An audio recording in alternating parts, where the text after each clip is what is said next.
ഷാർജയിൽ മരിച്ച വിഭജികയുടെ ആത്മഹത്യാക്കുറിപ്പിലെ വിവരങ്ങൾ സമൂഹ മാധ്യമങ്ങളിൽ വൈറലാണിപ്പോൾ. ആത്മഹത്യാക്കുറിപ്പിലെ പ്രധാന എഴുത്തുകൾ ഇങ്ങനെ വായിക്കാം. തന്നെ കല്യാണം കഴിച്ചത് ഭർത്തൃപിതാവിന് വേണ്ടിയും കൂടിയാണെന്ന് പറഞ്ഞിരുന്നു.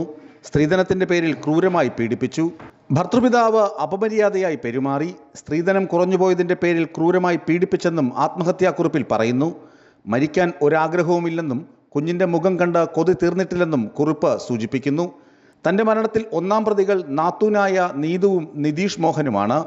രണ്ടാം പ്രതി ഭർത്താവിൻ്റെ അച്ഛനായ മോഹനൻ ആണെന്നും വിഭജിക വ്യക്തമായി രേഖപ്പെടുത്തിയിട്ടുണ്ട്.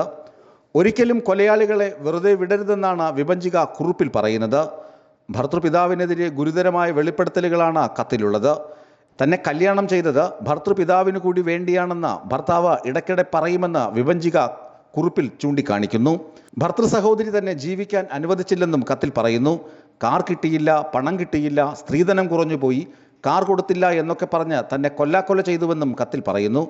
വീടില്ലാത്തവർ, പണമില്ലാത്തവൾ, തെണ്ടി ജീവിക്കുന്നവൾ എന്നിങ്ങനെയെല്ലാം പരിഹസിച്ചു. കുഞ്ഞിനെ ഓർത്ത് വിടാൻ കെഞ്ചിയിട്ടും ഭർത്തൃ സഹോദരി കേട്ടില്ല. ഗർഭിണിയായിരുന്നപ്പോൾ ഭർത്തൃ സഹോദരിയുടെ പേര് പറഞ്ഞ ഭർത്താവ് തൻ്റെ കഴുത്തിൽ ബെൽറ്റിട്ട് വലിച്ചു. ഒരിക്കലും ആ സ്ത്രീ എന്നെ ജീവിക്കാൻ അനുവദിച്ചിരുന്നില്ല, വിഭജിക കുറിപ്പിൽ എടുത്തു പറയുന്നുണ്ട്.